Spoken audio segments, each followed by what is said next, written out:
From around the Beltway to around the world, this is the Daily Drum on 96.3 WHUR. Plus, now every Wednesday on WHUT TV, bringing you the information you need that matters most. Better together. Here's Harold Fisher. Good evening. This is the Daily Drum for Wednesday, January 17th, 2024. Here's what's happening. Prince George's County and Hyattsville City Police continue the search for a band of ATM bandits. 5 machines were targeted early this morning. Hyattsville Police Chief Jared Towers says the crime spree began around 2:30 at a 7-Eleven on Hamilton Street. It's absurd to think that these criminals are up all night while our communities are asleep, committing violent crimes and traumatizing the employees of these commercial establishments who are out there to make sure that our communities have resources available 24 hours a day, and these violent offenders are just taking advantage of that opportunity. ATMs in stores on South Dakota Avenue, in Laurel, Greenbelt, and Lanham were also robbed. The thieves used hydraulic jaws of life to break into the ATMs. The omnibus D.C. crime bill passed the D.C. Council Public Safety Committee today. It now moves to the full council next week. The massive bill does a lot, including clarifying the city's carjacking statute and addressing gun crimes. Maryland Governor Wes Moore has unveiled his fiscal year 2025 budget proposal. Moore says the $63.1 billion spending plan calls for no new taxes while boosting funding for child care programs, law enforcement, and the building of a new FBI headquarters in Greenbelt. The package also restores $150 million in proposed cuts to the state's transportation program. Well, the FAA is expanding its investigation into Boeing's 737 MAX 9 airplane. The probe comes after a door plug came open on an Alaska Airlines flight earlier this month. The FAA is looking into contractor Spirit Aerosystems, which builds the aircraft's fuselage. Well, here's a look at the weather now. Clear and dry tonight, but still quite cold. Lows in the upper teens to near 20. Tomorrow, sunshine in the morning, increasing clouds throughout the day. Highs in the mid-30s. Well, coming up, Reporters Roundtable and the top stories of the week. Lines are open. Give us a call at 202-319-7810, 202-319-7810. Insight is next on WHUR and WHUT TV. On the go and on demand, WHUR and WHUT are with you. Download the WHUR app today to get full access to shows, playlists, and our latest contests. To access WHUT on demand, download the PBS app and make Howard University Television your station. Catch up on our WHUT original productions anytime, anyplace on YouTube at WHUT TV. WHUR and WHUT, better together. You may have noticed something different on Monday nights at 8 p.m. on WHUT. We like to call it Must See DMV. As part of our mission to amplify your stories on your station, you'll get to see some of the finest works from our creators who call D.C., Maryland, and Virginia home. It's Must See DMV, Monday nights starting at 8 p.m. right here on WHUT, Howard University Television.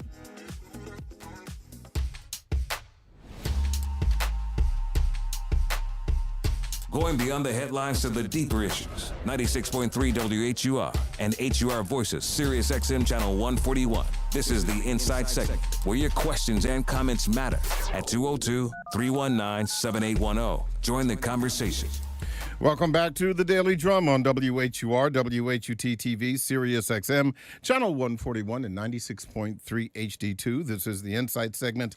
I'm Harold Fisher. We are at the Reporters Roundtable tonight with the top stories of the week. And as always, we have a lot to talk about, including this week's disrespectfully cold weather and everything that has come with it. Anti-smoking activists plan a mock funeral in front of the White House for menthol cigarettes. A Baltimore County high school principal allegedly making racist comments. You're going to hear that recording. A couple of stories from the criminal justice files. And Quinta Brunson wins again an Emmy This time for the sitcom Abbott Elementary. My guests are Dr. Julianne Malveaux, author and contributing editor with Trice Edney News Media, and William J. Ford, reporter for Maryland Matters. Lines are open. Give us a call at 202-319-7810, 202-319-7810. You, of course, can X me at HFisherWHUR or find me on Instagram at Harold T. Fisher. Thank you all for coming in. I really appreciate it. Well, it's good to be with you. It's been a while. That's right. I haven't seen you in a while, William. First time for you to be on a program with me. I know you were on with Bramante before. Thank you, sir. Appreciate it. Bramante, my There's guy. an inside story up in here somewhere. Usually is. No, that's right. Bramante, we were joking with you, brother, so I'll have to call you about that. Listen, as I said, this weather has been disrespectfully cold. It has been ridiculous. These are the lowest temperatures that we have seen in the D.C. metro since 1922. Really? Lord have mercy. 2022. But that's not that long ago. That's right. That's 2 years ago. But, it's still ridiculously cold. The serious part of it is that there are these warming shelters that are open across the DMV because the reality is that there are people who are homeless, who are unhoused, and we need to bring them inside because if not, they may not last the night. They have hypothermia. I mean, Yeah. it's really... And the other thing is the economic impact, frankly, of all this. I was supposed to be in Chicago on Monday for MLK Day. I'm the president of Push Excel, Reverend Jackson's education arm.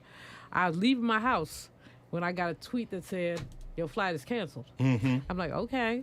Then they called me and said, well, we could get you out about 11 p.m., but we don't know if we can get you back. I'm like, let me keep my happy melanin-infused hind parts right here. I'm like, oh, no. Yeah. I had just come from Muskegon, Michigan, where I spoke at Muskegon Community College, and I was supposed to do a dinner, speak at a breakfast, do a little meet and greet at a lunch. University president called me. He said, we're canceling the lunch. You need to get out of here. Yeah. He said, and when I got to the Grand Rapids Airport, which was an hour from Muskegon, the only two flights flying were my flight to D.C. and a flight to Atlanta. Everything else was canceled. Look at the board. It's like cancel. Weather belongs to God. But Yes, frankly, we know bad weather is coming. How come we can't prep for it?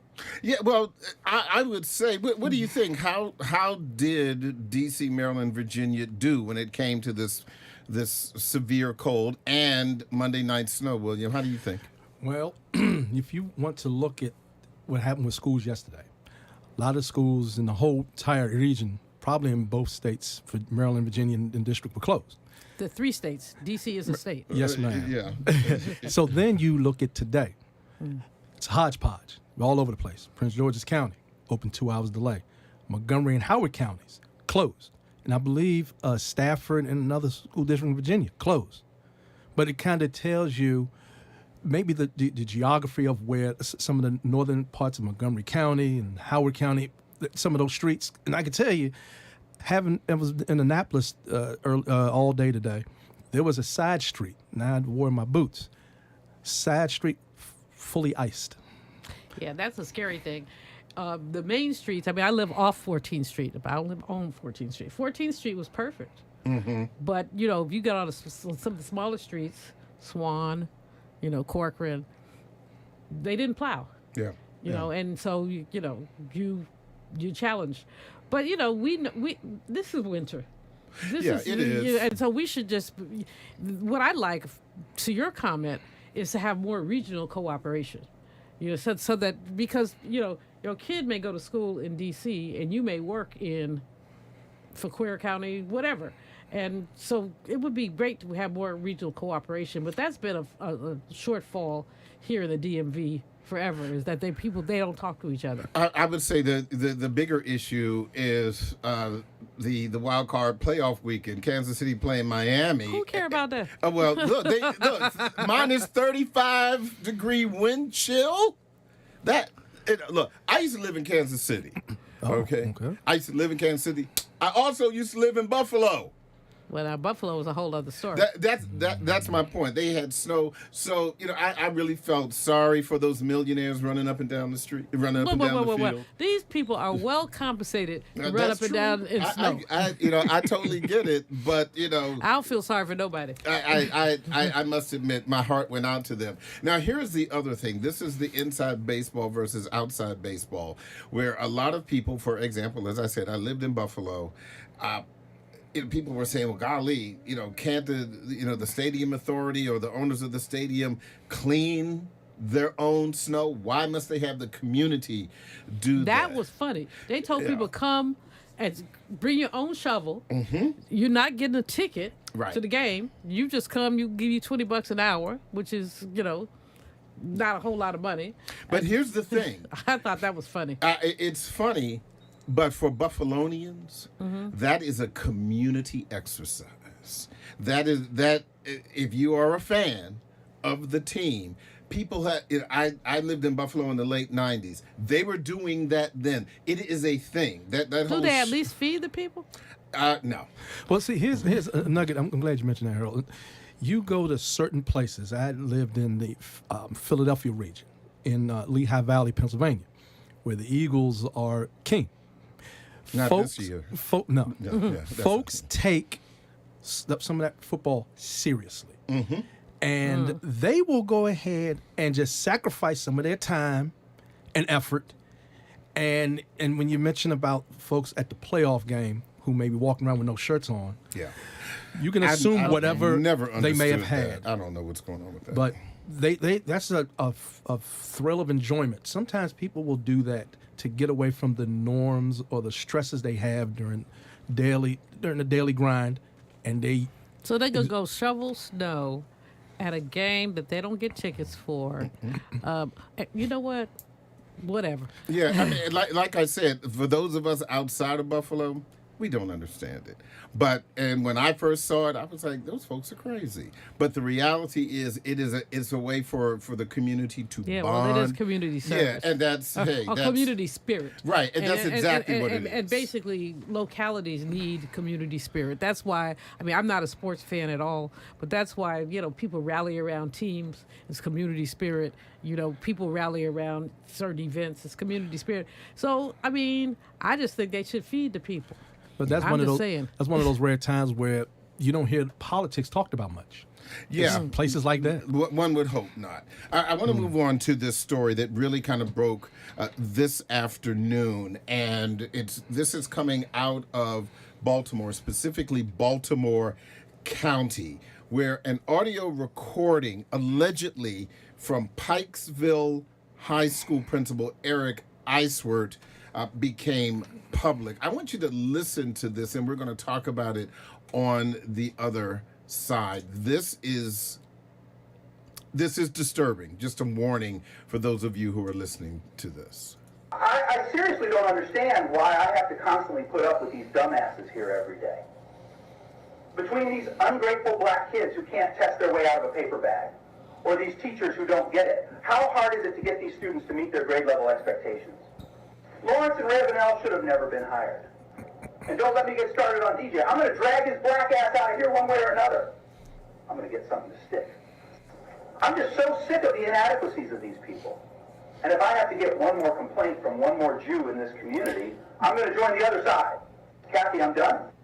So again, this recording has not been authenticated. The union that represents Baltimore County administrators is claiming that is not Principal Eric Eiswert. They're claiming that it is an AI creation, that it is not really him. The Baltimore County Public School System is investigating this. They would not say whether or not Eiswert has been suspended or put on administrative leave. But again, this story breaking late this afternoon. William, I'll start with you. Definitely shocking. Without knowing a lot of the details yet, and I haven't been able to follow or cover the story, but one thing I'll say is something that the state of Maryland has been working on is this blueprint for Maryland's future education reform plan. One of the policies within that deals with a diverse teacher workforce, diverse administrators, so that students, Black, brown, Asian, Native American, can see individuals who look like them. When you have a recording like this kind of amplifies why educators, education advocates, parents, and students have said, bring folks in the classroom in our buildings who look, sound, and feel like us. Yeah. This is disgraceful. I mean, I don't know how you could manipulate AI to do that. So I am inclined to think it's not AI. But, let's keep an open mind. At the same time, calling students dumbasses. These are your students. You're supposed to take them to grade level. You're supposed to come up with strategies to make sure they get to grade level. You're not supposed to have disdain for your students. You are not an educator, a dedicated educator, if you have disdain for your students. You're a good educator, which I think that I have been in my career. You take a student where they are and you get them to where they need to be. You work with them. And so this guy, just by calling his student, you couldn't test your way out of a paper bag. Yeah. That it's disdainful. It's disrespectful. And then, now I'm going to tell you something, though. And somebody's going to holler at me about this, but I'm going to say it anyway. He can probably get away with saying stupid stuff about Black people. But when he starts calling, if I have to get one more complaint from one more Jew, that's going to be what is going to cook his goose. Especially in today's political climate with everything that is going on in the Middle East. And to your point, William, blueprint for education coming out of Annapolis notwithstanding, I live in Baltimore City. This is Pikesville. This is not some far-flung part it's of not the a rural state. suburb. No, Pikesville is where you end up when you step over the Baltimore City line into Baltimore County, just north of Baltimore City. Pikesville is as diverse as it gets. And I cannot speak to what the teachers are like there, but I can speak to the students. You have every color, every ethnicity, every kind of student from every religious background. You would talk about Rainbow Coalition. I mean, it is all of the students from all over the world. Very, very diverse. That's what I was getting ready to say. Yeah. You mentioned the word diverse. And I believe Baltimore County is the third or fourth largest jurisdiction in the state. So you have quite a number of people there who, with diverse backgrounds, ethnicities, any type of job you want. But to have that come out of there, it's some shockwaves going on. It's stunning. You said that the union that represents administrators is calling this an AI situation, which frankly I don't believe. But again, I don't know enough about AI to say that could happen. Right. The question really is, what was his track record before this? Is this an aberration? Would his teachers, would his students say, oh, he's a great guy, this doesn't sound like him? Or would they say, that's consistent with his attitude? Yeah, exactly. And so, that's really the issue. And then what is the school board saying at this point about this? I mean, they should have a comment. And what are the parents saying? Well, the Baltimore County NAACP, I'm paraphrasing here, called it horrific, and there were other people who are certainly speaking out. But again, this story is literally it's a about. Story, yeah. It's a brand new story. This is only about 3 hours old or so, and so again, it happening breaking after close of business, essentially. And so we don't know whether or not Principal Eric Eiswert has been suspended. The school system will not say. And one of the other things, just to put a fine point on it, that the union president said, kind of called into question the authenticity of the recording, was that you don't hear anybody in the background. You don't know if that is indeed him speaking, who he was talking to. Was it a phone call? There's still so many questions about this, and I'm sure that we are in the middle of the week, and so you've got 2 full work days for this to come out. 202-319-7810, 202-319-7810. We are at the Reporters Roundtable talking about some of the top stories of the week. If you have a comment, if you have a question, we want to hear from you. Lines are open at 202-319-7810, 202-319-7810. I want to also, and we'll start on this side, but after the break, we will certainly continue this. But tomorrow at 10:30 in the morning, anti-smoking advocates are going to be holding a mock menthol cigarette funeral. This is to push the Biden administration to ban menthol cigarettes. 81% of all menthol smokers are African Americans. This has been an issue that has been going on for years, and certainly it has been also more concentrated as advocates on all sides of this issue have been kind of coming out of the woodwork over the past year or so. Earlier today, I spoke to Dr. Phil Gardner, co-chair of the African American Tobacco Control Leadership Council, and I was asking him about this mock funeral and why he believes it's important. Banning menthol will save black lives. That the Biden administration and administrations before him have dragged their feet, and it's time to put an end to it. And that's what we're calling for. There's over 130 cities around the country that have passed this law. There has not been one person arrested for possession. The law states specifically, both the FDA law and the laws around the country, this is about production, distribution, and retail sales. There's nothing about possession.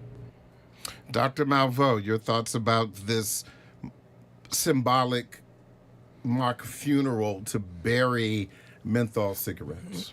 Well, we have significant health disparities in our community between African Americans and the general population. And when we look at smoking, we're more likely to smoke. When we smoke, we're more likely to smoke menthol cigarettes. It's harder to quit menthol cigarettes, apparently. I don't smoke, never did. I had an unfortunate encounter with one of my mother's cigarettes, and she go ahead, tell the tale. You've got a minute. Go ahead, tell the tale. No, she made me eat a cigarette. And I was so sick. I stole one of her cigarettes, so she made me eat it. You would not catch me smoking. I mean, I'm going to call Child Protective Services on your mother. Lesson learned. But in any case, we know that there are differences. This visits us differently. Now, I know there are a lot of people who want to talk about your right to do whatever with yourself. And also, if you ban the cigarettes, there's a question mark of, will black people be victimized? How do you ban them? Will you arrest people who have menthol cigarettes? And won't that mean we already are over-arrested? So I think this funeral, if you will, raises attention.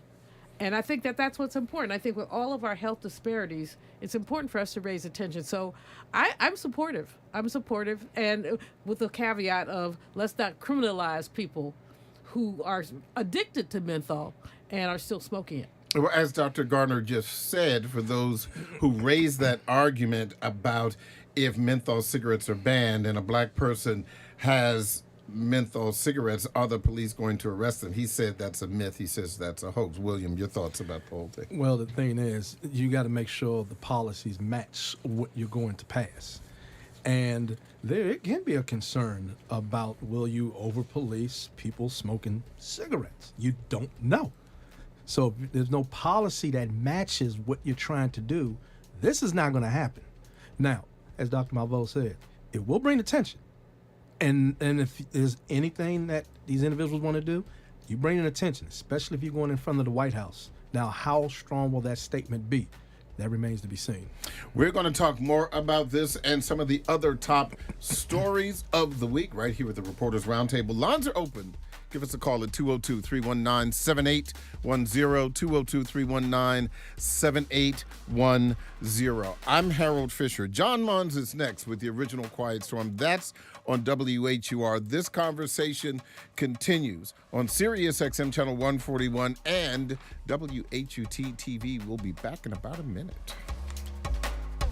WHUT is dedicating weekdays at 10:30 a.m.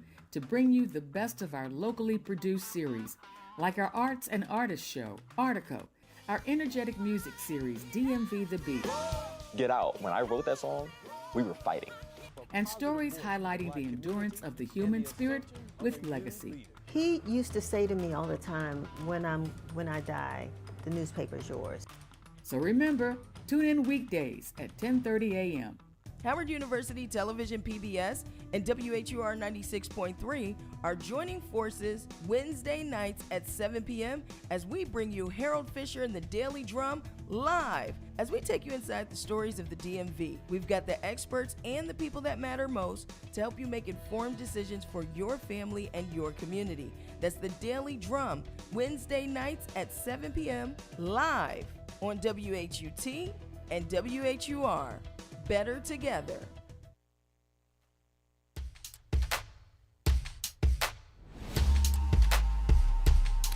Welcome back to the Daily Drum on Sirius XM Channel 141 and WHUT TV.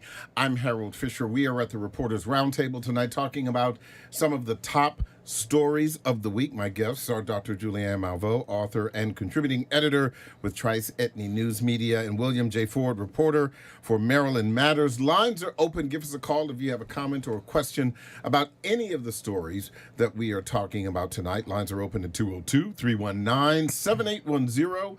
202-319-7810. Certainly, I invite you to X me at HFisherWHUR or find me on Instagram at Harold T. Fisher. Back to the mock funeral for menthol cigarettes.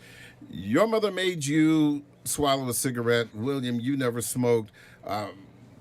My listeners know that I did. I smoked for 20 years. Briefly, I smoked menthol cigarettes. But as far as I am concerned about the issue of whatever it happens to be, menthol or non-menthol cigarettes or anything, smoking is just bad for you. And one of the other issues that has come up regarding this proposed ban on menthol cigarettes. First of all, the FDA needs to, they have a weekend deadline to address that. But one of the things that has been suggested is that the Biden administration has declined to ban this because, as I said in the beginning of this conversation, 81% of all menthol smokers are African American, people of color, and we already know they lean Democrat or at least progressive. And with that said, Dr. Malveaux, some have suggested that the Biden administration doesn't want to tick off the black people who smoke. But there's a word right there. But Dr. Phil Gardner, the gentleman that we heard from earlier, who is the co-chair of the African American Tobacco Control Leadership Council, he said to me that he doesn't believe that black menthol smokers are going to penalize Joe Biden in an election year, nor did he say that it was going to make them angry enough to turn around and vote for Donald Trump. I will say that's what he said. There were some other things he said about the former president, which I did not air. But what does your political true north needle say about that? I don't think it matters. I mean, I don't think that someone is going to say, I'm not going to vote for Biden because he banned menthol cigarettes.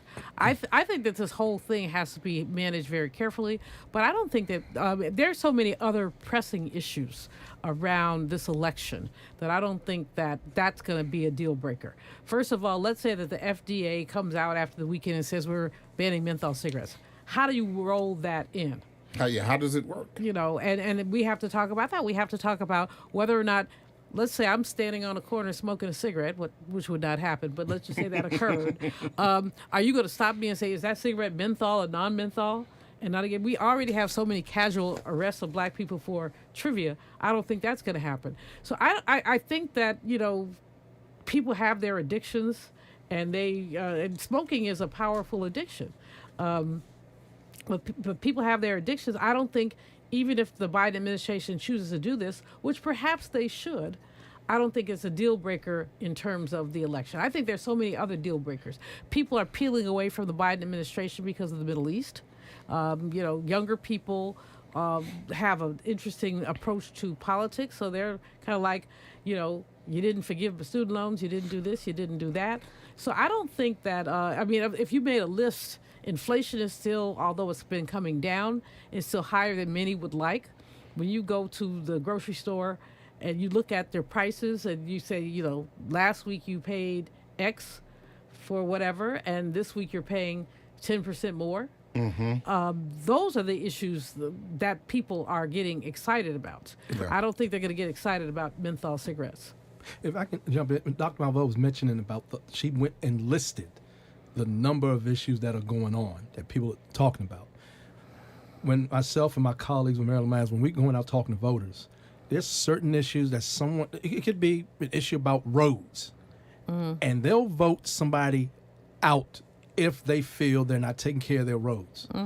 Voters can be very fickle individuals. Those single issues. Well, fickle and personal. I mean, what have you? I mean, what I'm hearing from some of my younger people is, what have you done for me lately? So they don't. And they've personalized it in interesting ways. I had to tell a little sister the other day. She said she didn't like Biden. I'm like, he's not coming to your house. He ain't gonna hang out with you. You don't have to like him. When I first voted in 1972, I didn't like George McGovern. Didn't matter. I mean, he was more progressive than his Republican opponent. And they wanted all of the pretty package, and elections don't come in pretty packages. Dr. Malveaux, can I ask you a quick question? Sure. You'd mentioned about the young lady you were talking to. Did she say, is she going to vote at all? We left that up in the air after a very intense conversation, and she said, well, I'm going to do, and I'm okay. I told her, I said, well, think about this. Biden didn't forgive all your student loans. Trump ain't going to forgive any of them. If that's your litmus test, everybody has a litmus test. But no, she didn't say she wasn't going to vote, but she will probably, she's a political young lady. I think she's going to hold her nose and vote. But I hate the notion that people are holding their nose to vote. We need to be enthusiastic about our democracy. I think that what's going on right now is that people are not enthusiastic about our method of government. And because they're not, what we're ending up with is this indifference and the people who aren't going to vote. And a lot of people aren't going to vote. My own sibling, my brother, who don't ask, don't tell, but he voted for Trump in 2016. We actually had a fist fight over it. Oh, my goodness. Yeah, well, that's... Was it at Thanksgiving? Yes. Was it really? Wow. Yeah. Wow. Who knew? And then he voted for Biden in 20. He said he voted Biden in 20 because he wanted to redeem himself. Because I think I called him a bunch of names. Oh, dear. You? No, not you. but he said in 24 he's sitting it out. He said he's going to sit it out. My brother said, well, I grew up in San Francisco, so he can sit it out if he wants to. San Francisco is solidly Democratic, and he's not going to make that much of a difference. But his thing is, he's like, he doesn't think either one of them. He's disgusted with Biden about certain things that, again, not understanding government. Biden can say he wants to do whatever. He can't do it by himself. I have a question. Does your brother smoke menthol cigarettes? No, but he smokes other things. Oh, we'll see. That's a different show. Let me go to the phone lines. 202-319-7810, 202-319-7810. We are at the Reporters Roundtable talking about some of the top stories of the week. Let me go to Gregory calling from Sacramento, California. Gregory, thanks for calling. What's on your mind? Sacramento, hey. Good evening, sir. Happy New Year to you guys. Yes, go right ahead. I hope you guys are staying warm. I just wanted to say that I was a heavy smoker at one point. I used to smoke Newports all the time. Well, there you go. I had quit when my dad had a stroke. Then I started again back in 2006. And living out here in California, mind you, I'm a native of D.C., but moving out here and living in California, when they raised the prices to cigarettes, menthol cigarettes, to $12 a pack, $12 a pack. I was making life decisions. A gallon of gas, which is $5 a gallon, food, or a pack of cigarettes. So, yes, I had to let the cigarettes go. When did you quit, Gregory? I beg your pardon, sir? When did you quit? I quit 12 years ago. I haven't had a cigarette in 12 years. Congratulations. Yeah. Yes, congratulations. Yeah. $12 a pack. Wow. That's $12 a pack. And you were going to make another point real quick? Yes, sir. I was going to say that there was, I remember, I believe it was Eric Garner Yes. in New York who was selling Lucy cigarettes. And I'm wondering if there's going to, if they're going to ban cigarettes, you're still going to have underground people selling cigarettes. Because I know here in the Bay Area of California, they sell menthol cigarettes. A carton is $200. Well, that's a disincentive from smoking. One would think. But here's the thing, and I think, when you're talking about the Eric Garner situation, and I think, I'm certainly not a conspiracy theorist, but on one hand, as the gentleman who I interviewed, Dr. Phil Gardner, said that banning menthol cigarettes will save black lives. Okay. Let's accept that argument for the sake of this discussion. So that means the cigarettes that black people usually smoke are banned. But when you're talking about brands like Winston or Marlboro, the number one cigarette is now and has always been, at least for the past, 40 years, Marlboro. And those are smoked by mostly white men. And so one would, there's another argument, and William, chime in, there's another argument about that. Are we banning, are we going to ban, certain kinds of cigarettes because they save black lives? Or is it time to ban all cigarettes? Well, I don't see that happening at all. The tobacco industry is entirely too strong for that to happen. If you drive on 95, and there used to be the big cigarettes, I think it was Philip Morris on I-95 when you're going through near Richmond. Had that big old stand. They still own that property, if I'm not mistaken, along the belt, along I-95 South. Still, I remember seeing that 25 years ago. And it may not go anywhere. Yeah. So there's economics involved. Yeah. Gregory, your thoughts about that? Yes, I agree with the gentleman because I remember growing up, there was a time where you would drive down south to North Carolina and you can get cigarettes and alcohol discounted, tax-free, And I think that if you're going to ban one thing, just ban it all. Just get rid of it all. Yeah, Gregory, stay healthy out there in Sacramento. Thank you so much for your phone call.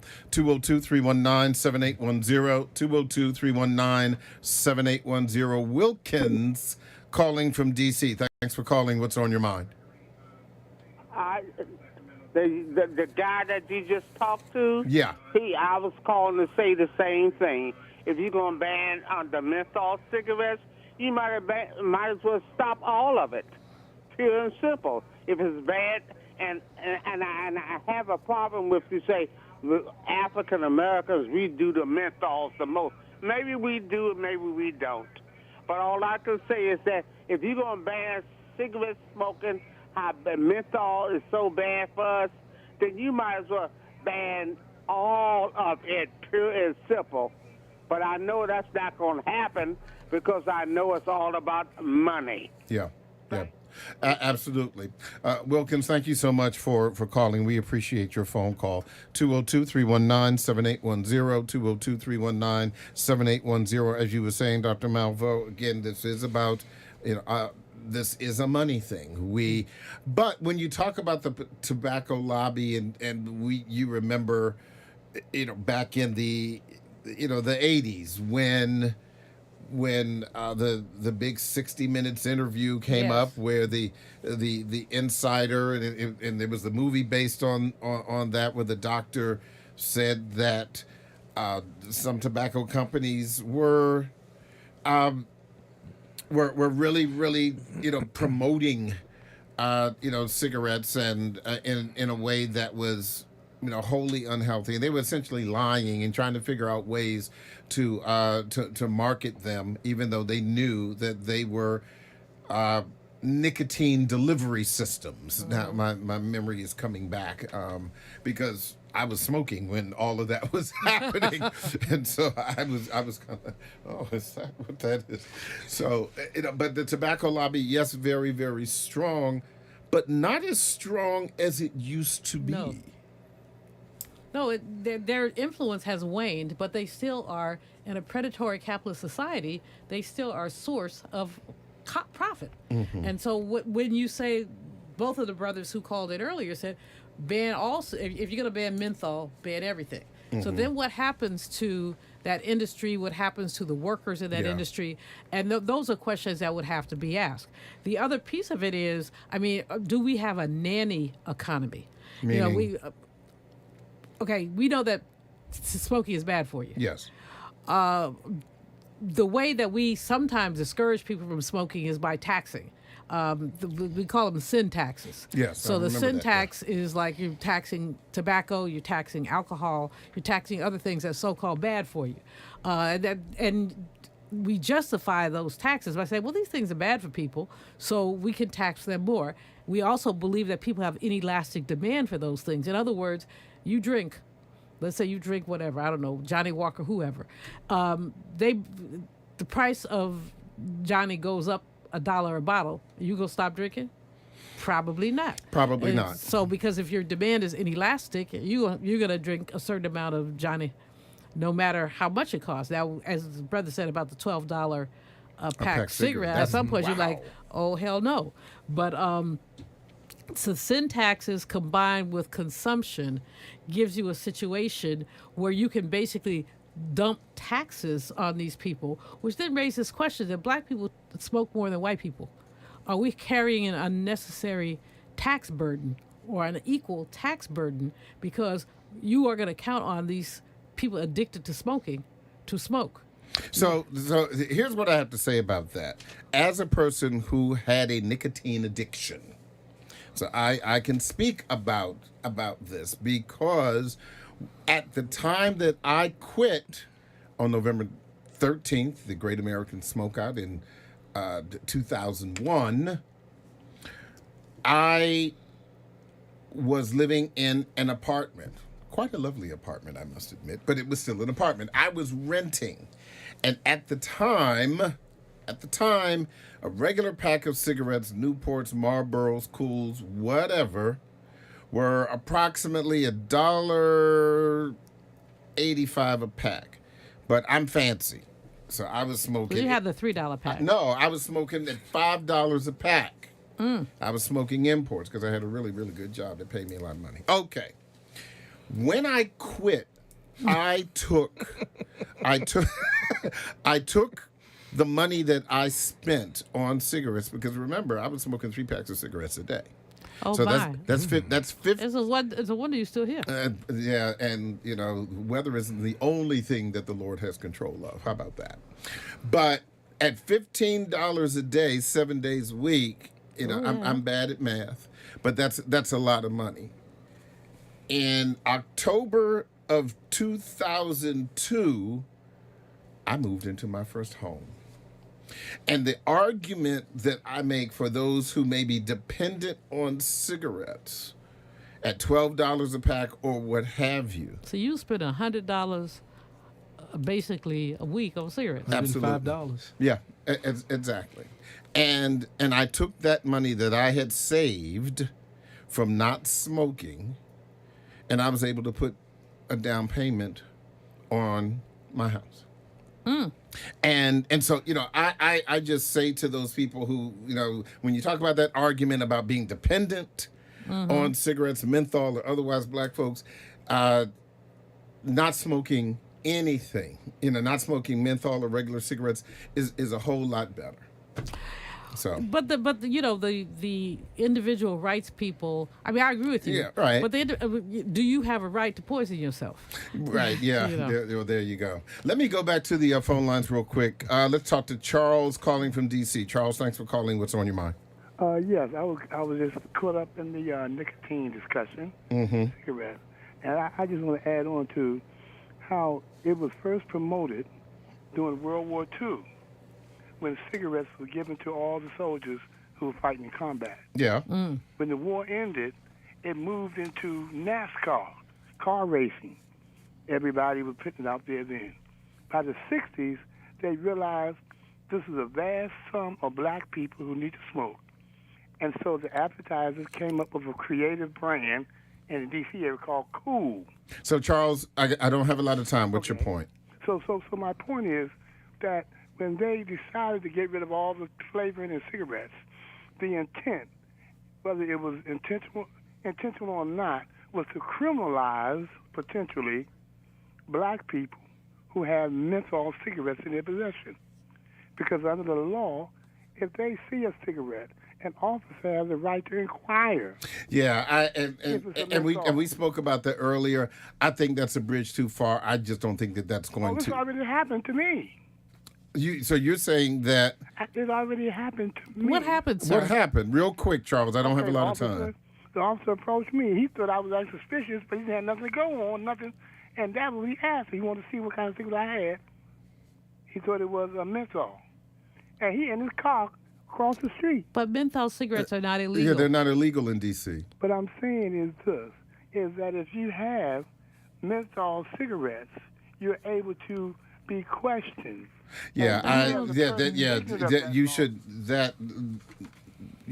let's just say that if that indeed happened the way you said it, it was just wrong. And no. Well, at the end of the day, quite frankly, my brother, sorry about what happened to you, but they stopped. It wasn't a cigarette; it was your blackness. Yeah, I don't think that it was.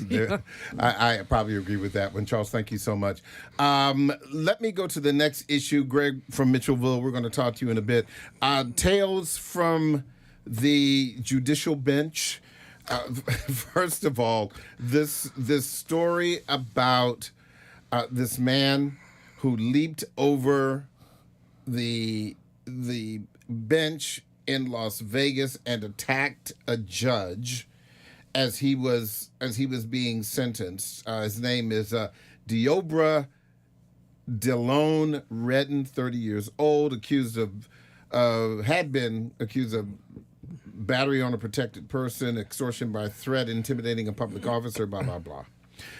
Jumped over the bench, attacked Judge Mary Kay Holthus, attacked her, scared her to death, and just about anybody else. I would say to her credit, she was back on the bench the next day. But, aside from really, really interesting video, he was saying that prior to this incident, he was saying that he should not be sentenced. He shouldn't go to jail because he. No, where should he go? He was not, because he said he wasn't a threat, and then he jumped. William, help us with this. Well, we can even go closer to home. I believe that the judge Andrew Wilkinson, he got killed in October. Yeah, Maryland judge, and that started discussion nationally about to protect those in the judicial system because of folks, the phrase of losing their minds, so to speak, and the frustrations of individuals attacking individuals for decisions they made, but because of decisions they made. The judges just reading and following the laws presented. That's it. And that particular case that you were talking about, That was a divorce child custody case. That's right. And he was going to lose custody of his child. Yeah. And so he kills the judge. Kills the judge and he still outside his home. And he still lost custody of his child, among other things. Yeah. You know, I mean, I just think that people have lost their minds collectively. I mean, I think the Orange Man has unleashed a violence among people. You saw it on January 6th of 2021. And I'm not blaming this particular incident on him, but I'm just saying there's a level of frustration that people are experiencing that people are acting out on, that people are literally acting out on. It doesn't mean that we should make excuses for them or anything, although I do think we need to pay some more attention to mental health than we do. But this particular, I mean, I looked at the YouTube, I'm like, huh? And I would also say we all, traffic ticket or otherwise, have been before a judge. And I think the thing that is, frightening, the thing in Las Vegas, the judge turned out to be okay, just a bumper bruise from jumping out of the chair. And as I said, to her credit, back in the chair the next day. But in the case that you were talking about, William, there was also a case a couple of years ago where a judge was also with a female judge's family was shot and killed. The husband and the son. Yeah, I remember that. It is unfortunate that people in some way, shape, or form feel emboldened. Yes. To attack, these systems, that are in place, and I'm not talking, and we're going to talk about, people who have been improperly convicted and all of that, but I'm just talking about, what did Beretta say? Don't do the crime if you can't do the time, and you show up in court and you're going to attack a judge. If you thought that you had a chance for any kind of leniency beforehand, all of that is gone. But the reality is that, as in the case in Maryland, that something needs to be done to protect members of the judiciary and juries too. Yeah, well, this recent trial with the Orange Man, the jury is anonymous. They're being picked up in one place and taken to another place and taken to another place because people are afraid that they'll be targeted and that they may be threatened. So, I mean, doing public service, there's a high price to pay for doing public service. The two sisters who were poll watchers that Rudy Giuliani unleashed his ignorance on, and one of them can't get a job. Yeah. So, I mean, we're really at a place. We celebrated Dr. King's birthday on Monday, and people try to whitewash the brother and talk about the kumbaya parts, not the real part. But one of the things he talked about was economic restructuring. And I would suggest that in the light of this Nevada case and many other cases, it's not just economic restructuring, it's societal restructuring. What kind of society do we want to have? Do we want to have a society where people are afraid to be poll watchers or judges, Or jurors, or any of it. Exactly. So I think in the name of King, we might want to do some unpacking of what our society looks like and talk about how it might look and be different and respond to us differently. Another story from Tales from the judicial bench. 68-year-old Ronnie Long settles with the state of North Carolina after he was wrongly convicted on burglary and rape charges 44 years ago. In prison for 44 years, finally released, gets $25 million from the state.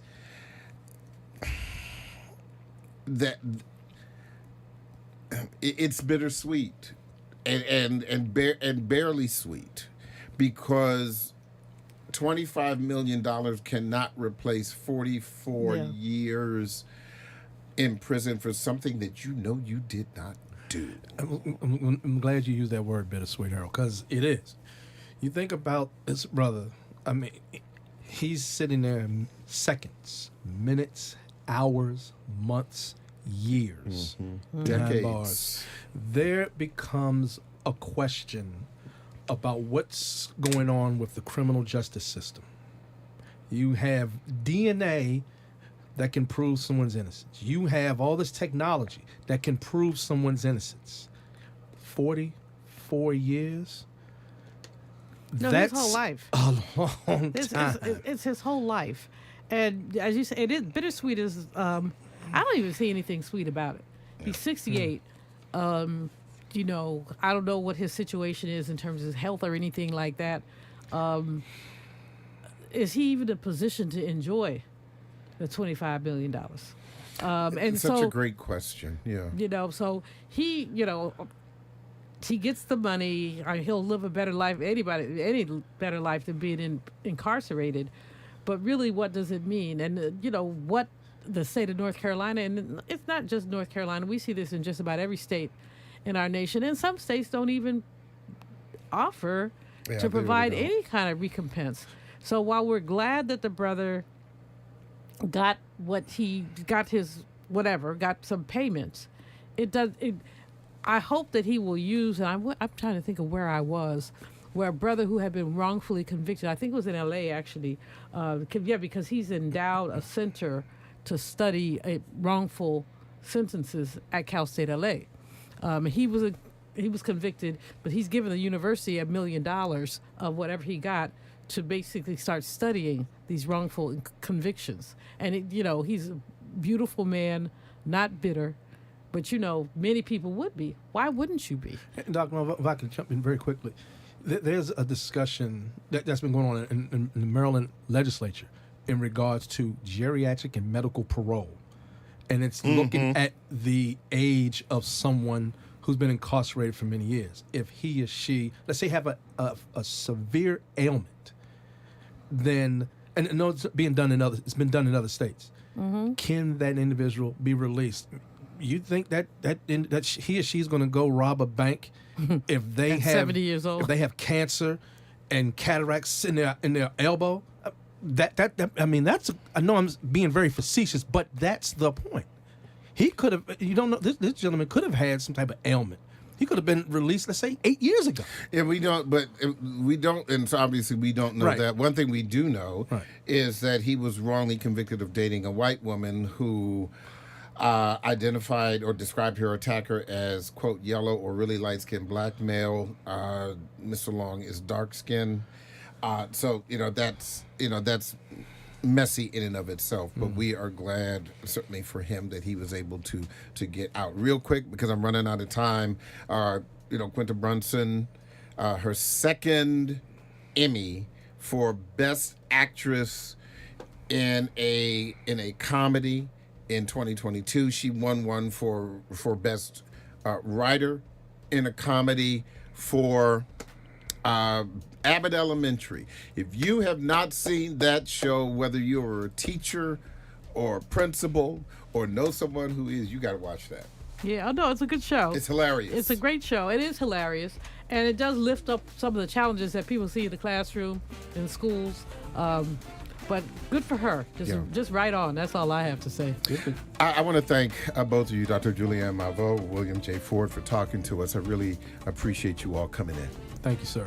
Thank you. Yeah. Finally tonight, real quick, a brief thought about shovel diplomacy during the winter weather. If you are a healthy person and you've shoveled your snow, it wouldn't hurt you to do the same for an elderly or disabled neighbor. It can improve those relationships on your street and would be helpful for those who can't do it. How about a little kindness? It also makes things easier on the postal carriers as they come to your door with your mail. And if a young person offers to shovel your walk for a few bucks, let them do it. They from viewers like you. For more information on this program or any other program, please visit our website at WHUT.org. Thank you.